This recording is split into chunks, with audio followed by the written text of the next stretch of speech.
Students, आज हम optics का यूनिट 4 स्टार्ट कर रहे हैं। यूनिट 4 का आज का हमारा टॉपिक है तरंग गति। तरंग क्या है, पहले इसके बारे में बात करते हैं। तरंग एक ऐसा विक्षोभ है, एक ऐसा परिवर्तन है जो माध्यम में आगे बढ़ता है। और अब तो हमें पता चलता है कि विद्युत चुंबकीय तरंगें ऐसी हैं जो निर्वात में भी गमन करती हैं। तो तरंग एक ऐसा विक्षोभ है जो अपने साथ ऊर्जा और संवेग लेकर जाता है। ओके, एक ऐसा विशेष परिवर्तन है जो अपने साथ ऊर्जा और संवेग को लेकर जाता है। लेकिन द्रव्यमान यहाँ पर गति नहीं करता है, द्रव्यमान संचरित नहीं होता है। द्रव्यमान क्या करता है, तो द्रव्यमान माध्य स्थिति के इर्द गिर्द कंपन करता है।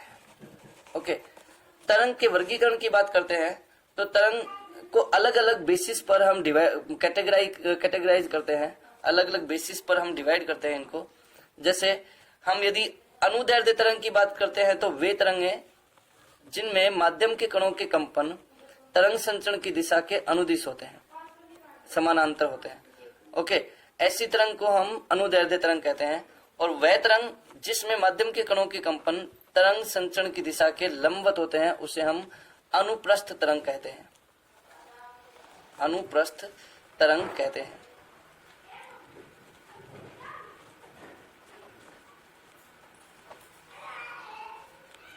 ओके, कुछ ऐसी तरंगें होती है जिनको चलने के लिए माध्यम की आवश्यकता होती है, उन्हें हम यांत्रिक तरंग नाम देते हैं, यांत्रिक तरंग।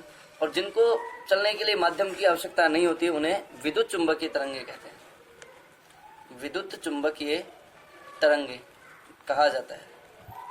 ओके, अन्य कुछ टाइप की तरंगे हैं जिनके बारे में हम आगे पढ़ने वाले हैं। आज हम मैथमेटिक्स देखेंगे, तरंग से संबंधित किसी तरंग का समीकरण कैसा होता है वो देखने वाले हैं।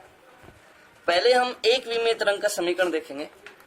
मान लेते हैं कोई तरंग एक ही दिशा में संचरित हो रही है, एक ही दिशा के अनुदिश संचरित हो रही है, तो ऐसी तरंग को हम क्या कहेंगे, एक विमीय तरंग कहेंगे। ऐसी तरंगें कहाँ दिखती हैं, जैसे तनी हुई डोरी में तरंग, ओके, और वायु स्तंभ में तरंग। ये ऐसी तरंगें हैं जो एक विमीय तरंगें हैं। ओके, एक विमीय तरंग का समीकरण हम डिराइव करें तो किसी तरंग का समीकरण होता है y बराबर a sin omega t minus k x, जहाँ y तरंग संचरण में कण का विस्थापन है, a आयाम, ओमेगा कोणीय आवृत्ति, k संचरण नियतांक, x माइनस एक्स का मतलब है कि तरंग प्लस x दिशा में गतिशील है।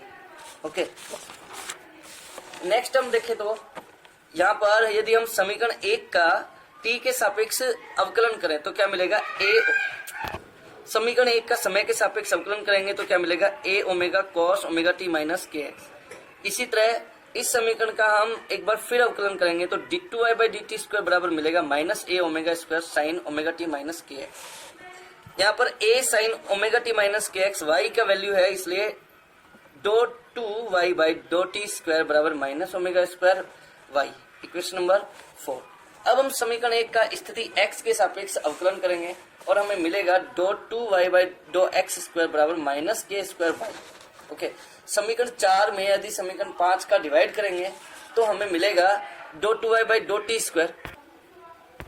अब समीकरण 4 में समीकरण 5 का डिवाइड करेंगे तो डो 2y बाई डो टी स्क्वायर अपॉन डो 2y बाई डो एक्स स्क्वायर बराबर minus omega square upon minus k square y। Okay, और जब हम इसको सिंप्लीफाई करते हैं तो हमें मिलेगा डो 2y बाई डो टी स्क्वायर बाई डो 2y बाई डो एक्स स्क्वायर बराबर v square, because omega by k बराबर क्या होता है, v होता है। तो यहाँ से डो 2y बाई डो टी स्क्वायर बराबर v स्क्वायर डो 2y बाई डो एक्स स्क्वायर।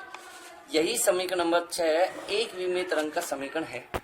अब हम त्रिविमीय तरंग का समीकरण डिराइव करेंगे। तो मान लेते हैं कि कोई तरंग मुक्त आकाश में तीनों दिशाओं x y z में गति कर रही है, तो यह तरंग त्रिविमीय तरंग कहलाएगी। और त्रिविमीय तरंग का समीकरण लिखा जाएगा Sai a sin omega t minus के वेक्टर डॉट r वेक्टर। यहाँ पर साई तरंग फलन है, तरंग फलन साई विस्थापन को भी दर्शाती है, या फिर कोई भी विद्युत क्षेत्र या चुंबकीय क्षेत्र कोई भी फलन है साई। ओके, a आयाम है तरंग फलन का, और यहाँ पर ओमेगा कोणीय आवृत्ति है, और k वेक्टर तरंग संचरण है, नियतांक है, और r वेक्टर स्थिति सदिश है। ओके, k वेक्टर और r वेक्टर का यहाँ पर वैल्यू रखेंगे हम लोग, तो यहाँ पर मिलेगा साई बराबर a sine omega t minus k x into x plus k Y dot Y plus k Z dot Z. Okay, इस समीकरण 2 का यदि हम लोग x, y, z और t के सापेक्ष 2 बार आंशिक अवकलन करें तो हमें मिलेगा डॉट टू साई बाई डो एक्स स्क्वायर बराबर minus k x square psi, dot two psi by डो वाई स्क्वायर बराबर minus k y square by psi, और डॉट टू साई बाई डो जेड स्क्वायर बराबर आएगा minus k z square into psi, और dot two psi by डो t square बराबर आएगा minus omega square psi. Okay, these are equation number 3a, 3b, 3c, 3d। Next हम देखते हैं इक्वेशन 3a, 3b, 3c को जोड़ते हैं यदि हम लोग, तो हमें मिलेगा डॉट टू साई बाई डो x square plus dot two psi by डो y square plus dot two psi by डो जेड स्क्वायर बराबर minus k x square plus k y square plus k z square into psi. इसको हम के square लिख सकते हैं और साई को यदि हम कॉमन लेते हैं तो यहाँ में मिलेगा डॉट टू अपॉन डो x square dot two by डो y square dot two by डो जेड स्क्वायर। इसको हम डेल संकारक लिखेंगे, डेल्टा लिखेंगे, डेल स्क्वायर साई बराबर माइनस के स्क्वायर साई, और यहाँ पर डेल स्क्वायर क्या है, ये लाप्लास संकारक कहा जाता है, इसे लाप्लास संकारक। तो डेल संकारक स्क्वायर साई बराबर minus omega square upon v square psi. 3D का यदि यहाँ पर मान रखते हैं हम लोग तो डेल संकारक स्क्वायर साई बराबर 1 upon v square dot two psi by dot t square. तो यहाँ से आ जाएगा dot two psi by dot t square बराबर वी स्क्वायर डेल संकारक स्क्वायर साई। ओके, ये इक्वेशन नंबर 6 त्रिविमीय तरंग का समीकरण है। तो आज हमने मैथमेटिक्स किया किसी भी तरंग से संबंधित तरंग के एक। आई होप कि आपको समझ में आया होगा। Thank you very much.